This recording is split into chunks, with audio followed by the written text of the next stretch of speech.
Pulso económico. Bueno, como siempre empezamos echando la vista atrás a ver qué tal le ha ido a nuestro IBEX 35 hoy, con subidas 0,52 arriba. El índice general termina la sesión en 9.283,8. Algunos valores aprovechan, aunque no mucho, el que más, Grifols 2,07 arriba, Logista es el segundo, 2,04 arriba. Luego les contaremos el porqué. Logista ha presentado hoy sus resultados. IAG sube 1,98. En el lado de los que hoy pierden el paso, Solaria, la que peor, 1,72 abajo. Redeia pierde 1,18 y en tercer lugar Colonial se deja en la sesión 1,15. Bueno, y a continuación les vamos a contar algunos de los temas, adelantarles algunos de los temas que van a ser, me temo, pues la comidilla de esta mesa de análisis económico que mantenemos con los mejores expertos para que ustedes no se pierdan detalle. Bueno, y en esa mesa de análisis económico hoy tenemos que hablar de cómo están los bonos y las letras. ¿Por qué? Pues porque en la última subasta ha habido un frenazo, claro, frenazo, no muy significativo, pero frenazo al fin y al cabo, que, bueno, parece que hay un aroma de cambio de ciclo en lo que toca a los bonos y las letras, que es bien interesante.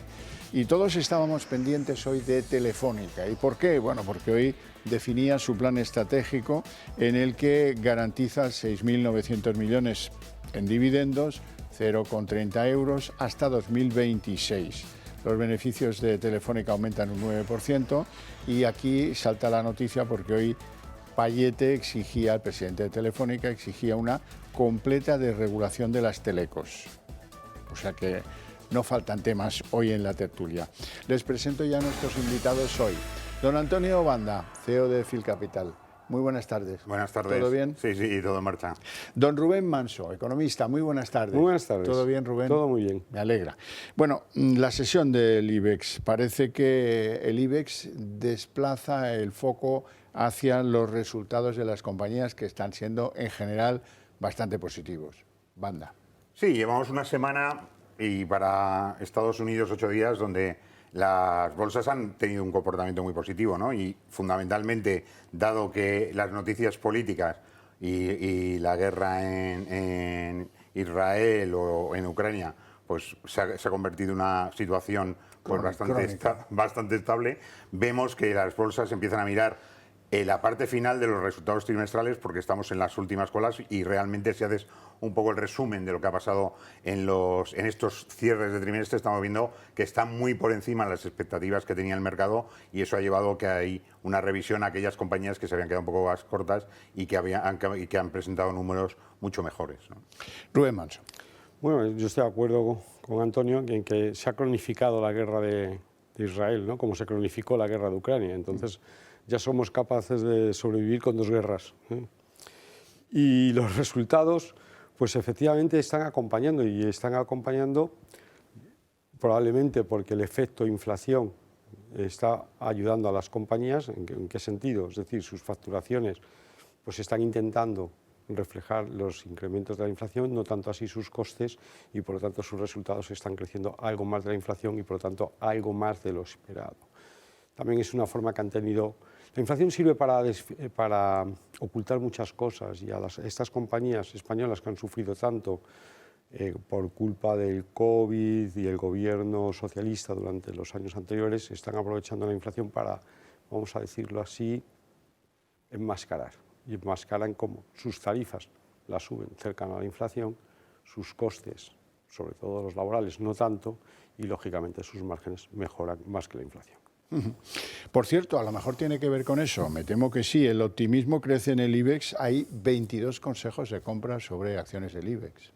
¿Vale? De analistas, ¿no? O sea, pues bueno, yo creo que es verdad que este es un momento generalmente en el que el mes de noviembre, antes era un mes en el que la mayoría del sector financiero cerraba el año, ¿no?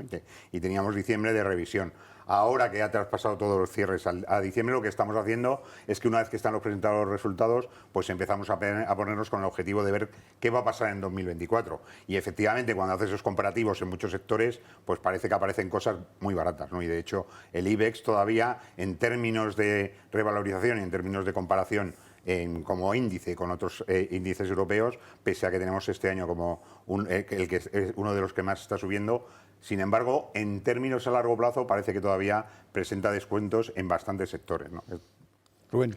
Sí, estoy de acuerdo con Antonio, es decir, el IBEX presenta descuento, cotizaba muy barato, le pesaba mucho la situación política, probablemente le sigue pesando mucho la situación política porque la inestabilidad política en España es grande, no lo vamos a negar, y mucho menos viendo los acontecimientos de los últimos días, pero es cierto que, claro, los resultados como van demostrando compañías que ganan algo más de lo que esperábamos, y como el mercado descuenta siempre expectativas, cuando las expectativas se superan, eso tiene una incidencia en el precio muy importante.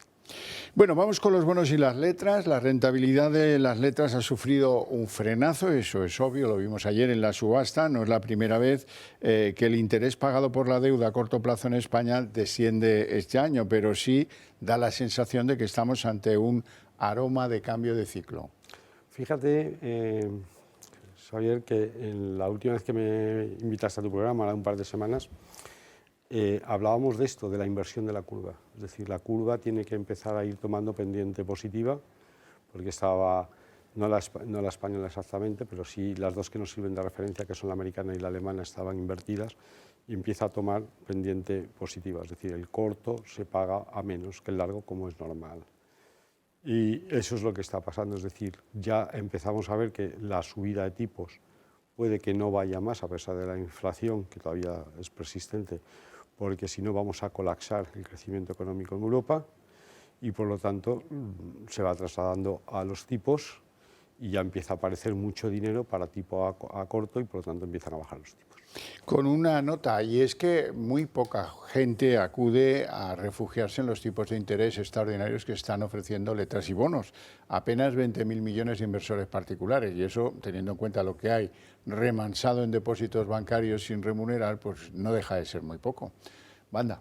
Bueno, es que el usuario de banca o el cliente bancario no es alguien que se preocupe mucho por la rentabilidad, porque si no, no tendría sentido tenerlos a todos en estos depósitos, 1,3 trillones de euros ahí sentados sin remuneración. Y los bancos están felices, ¿no? ¿Qué ocurre también con las letras? Que efectivamente las letras son una referencia para el institucional, pero no sale al inversor final, ¿no? Al inversor que está interesado en comprar una letra, en cuanto se va a su banco o va al intermediario financiero para comprarlo, resulta que le meten un regón que al final no lo ve. Dices, claro, esto es una situación en la que yo tenía una rentabilidad, pero saco los números y al final de esto mi rentabilidad no es como me la pintas. De ahí viene que realmente, claro, que realmente no se publicita eso, ¿no? O sea, lo lógico sería que las instituciones financieras vendiesen a sus clientes las letras del Tesoro como un elemento interesante de inversión. Incluso sin hablar de los depósitos. Digan, oye, aquí hay letras, veniros y comprarlas, os las ofrecemos. El sistema es que además no te tienen que cobrar comisión, está negociado que sea así, y sin embargo tenemos un mundo en el que nadie es capaz de vender los productos financieros con cierta lógica y con la defensa del cliente final, que no existe. Sí, esa brilla por su ausencia la más de las veces. Hoy el gobernador del Banco de España, Pablo Hernández de Cos, decía pues que el impuesto de la banca se podía haber diseñado mejor.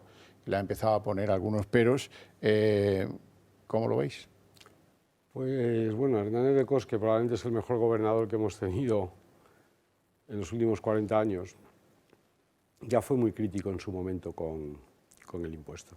El impuesto ya lo dijo el Banco Central Europeo, y cualquier experto lo habría dicho igual, ¿no? Es decir, no se puede girar un impuesto que en teoría es sobre los beneficios extraordinarios, que primero hay que definir qué es beneficio extraordinario. Es un concepto que no existe técnicamente, pero bueno, bien. Quiere decir usted beneficios elevados, vamos a entendérselo. Sobre los ingresos, porque claro, los ingresos es antes de incluir los costes. Claro, entonces, el impuesto, tal y como se diseñó, generaba una imposición adicional sobre beneficios del 30%. Era tanto como subir el impuesto sobre beneficios en un 30% adicional, que no es una broma, ¿de acuerdo?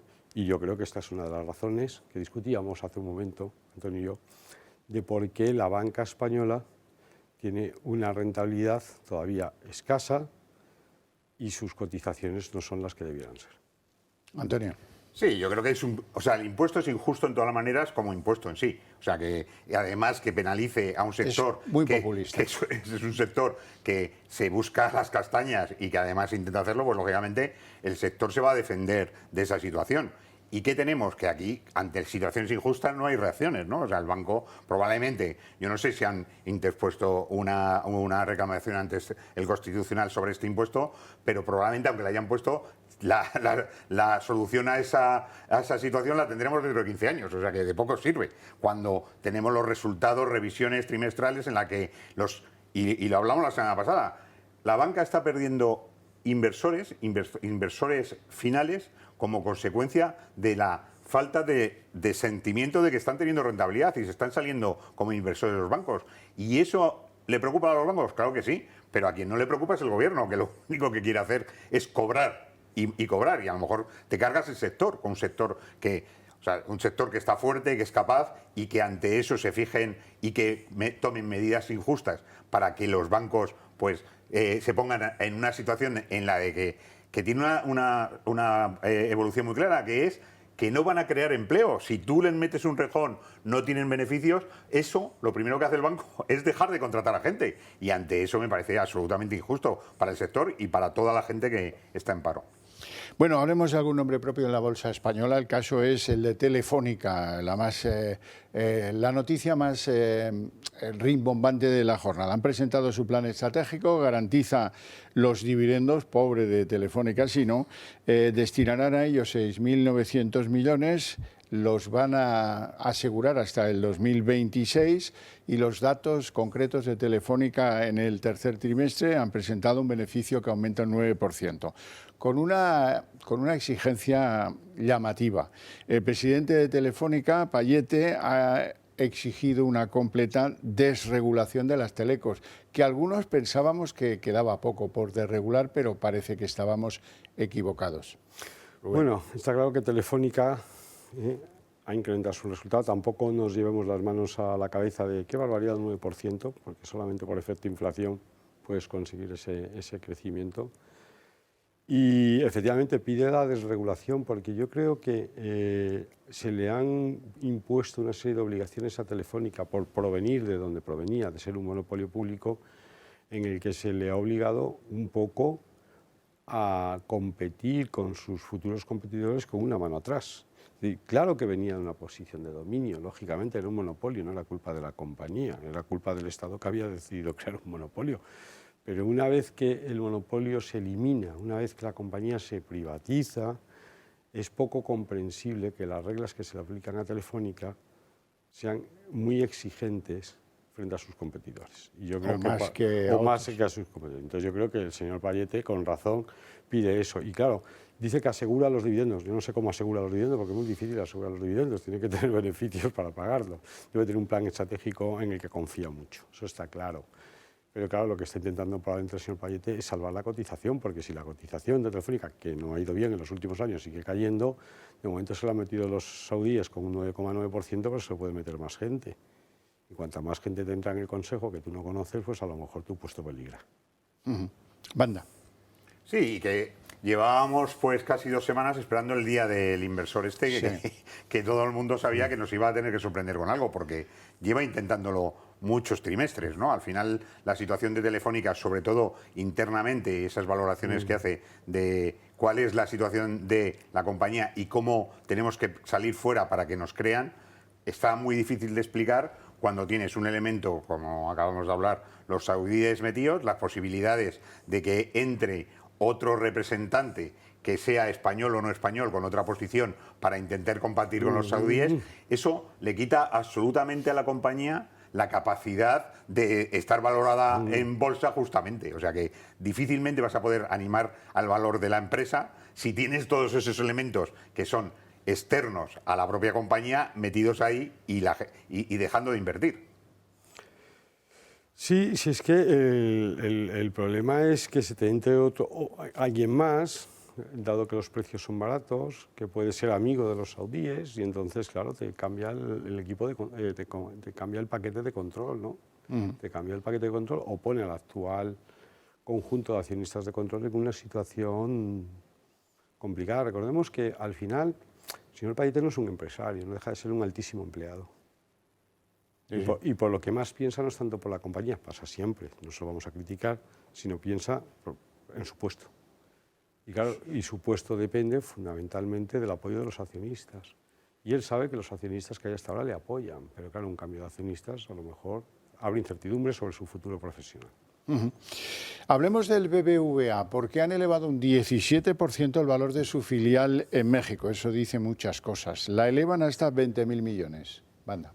Bueno, sí, yo creo que al final los ajustes de los bancos, y tienen mucho que ver con el negocio, tiene también la capacidad de hacer esos manejos de tu balance de una forma en la parte que no tienes cotizada, ¿no? O sea, que tienes una participación en una compañía que la tienes a un precio y que realmente lo que haces es actualizarla, incrementarla, y teóricamente ese incremento se tiene que reflejar en tu cotización, puesto que vale más.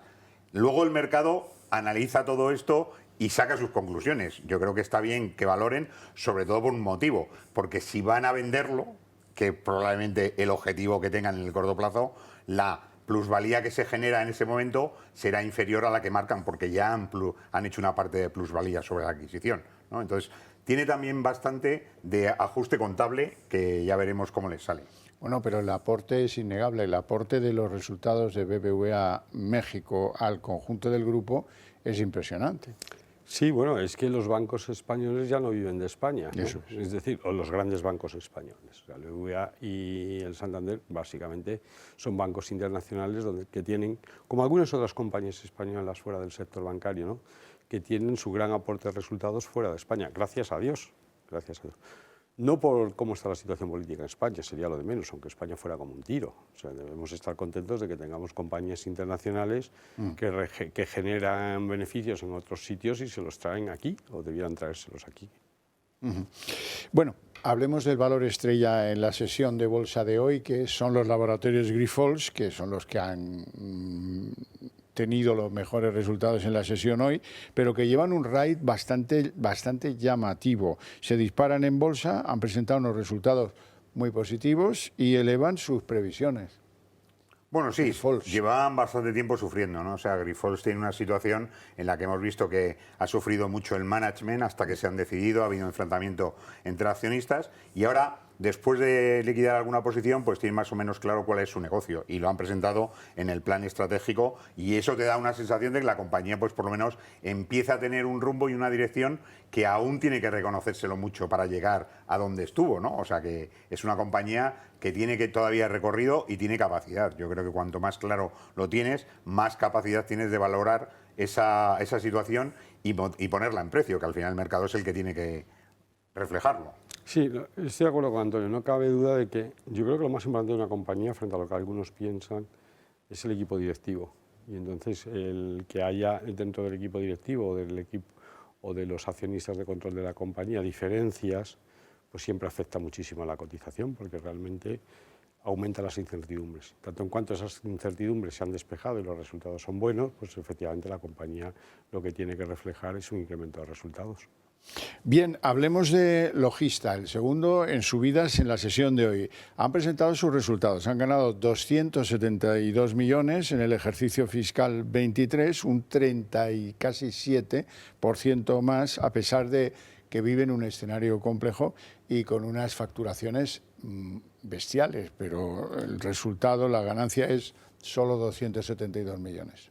Sí, porque están notando muchas inversiones que han hecho en los últimos años. Es verdad que todo el sector de distribución logística ha estado muy de moda, ahora tiene que pensar cuál es su futuro, porque todo el tema de la distribución puerta a puerta, la distribución además internacional, con la entrada de algunos competidores muy fuerte, implica que tienes que estar preparado y salir tú fuera a otros mercados. Yo creo que Logista también es una compañía que no se ha valorado todavía bien por las razones que ha tenido, que es que las grandes inversiones que ha hecho en su nueva estructura les va a costar recuperarlas y para eso tienen que presentar también unos datos que sean referencia para empezar a tenerlo en consideración.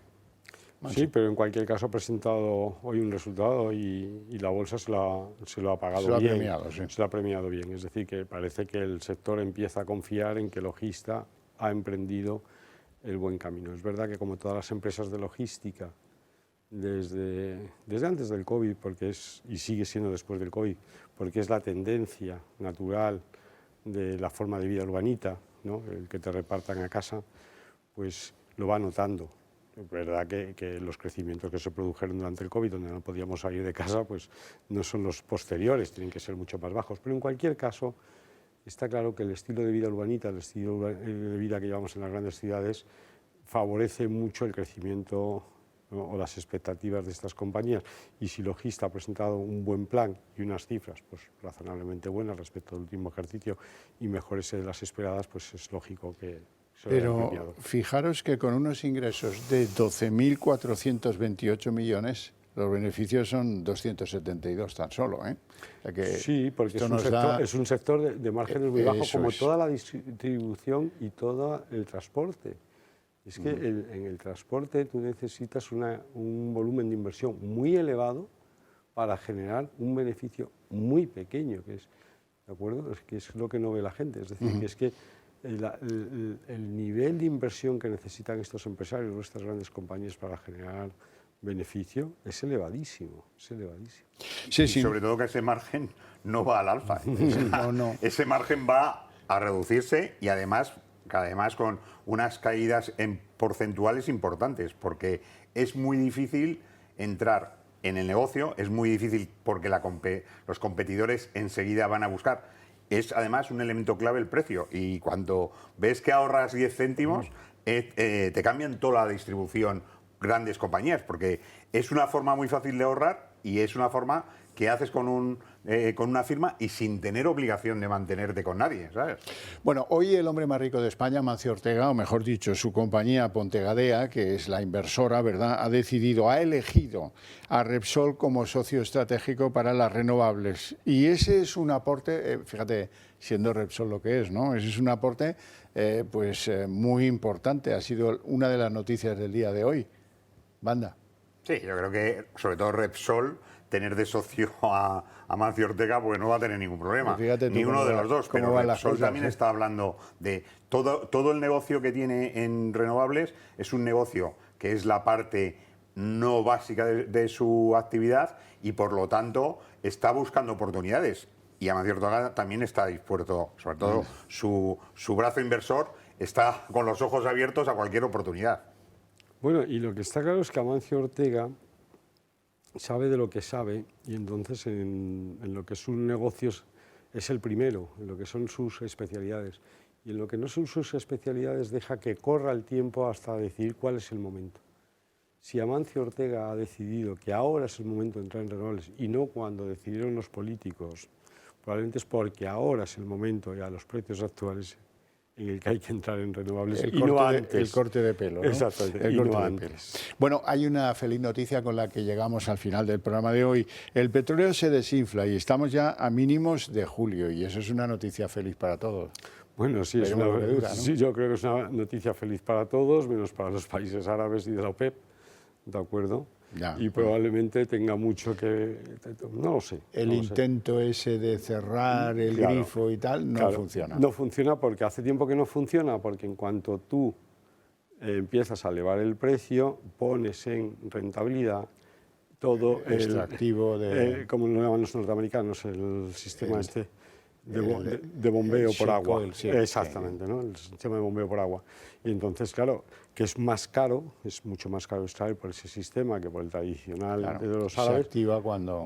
Y entonces, claro, si tú subes el precio, lo metes en rentabilidad y automáticamente esos sistemas de extracción de gas y petróleo entran en funcionamiento. Pero no deja de ser un alivio, ¿no? Sí, el precio es un alivio. Lo importante es que se traspase a la gasolina, que eso es más difícil. Eso ya sabes. Que la volatilidad del precio del barril, que la semana, o sea, hace un mes que empezó la guerra, ya estaba hablando todo el mundo de los 130 y estamos 50 dólares por debajo de eso. Y ya sabes que el mercado de los combustibles se caracteriza porque sube como un cohete el precio, pero baja como una pluma y tiene muchos recovecos. No hay tiempo para más. Os agradezco muchísimo vuestra presencia aquí, vuestras opiniones todavía más, y a ustedes su interés desde sus hogares. Para ustedes tengo premio. A la vuelta de publicidad arrancamos aquí la redacción abierta de la tarde.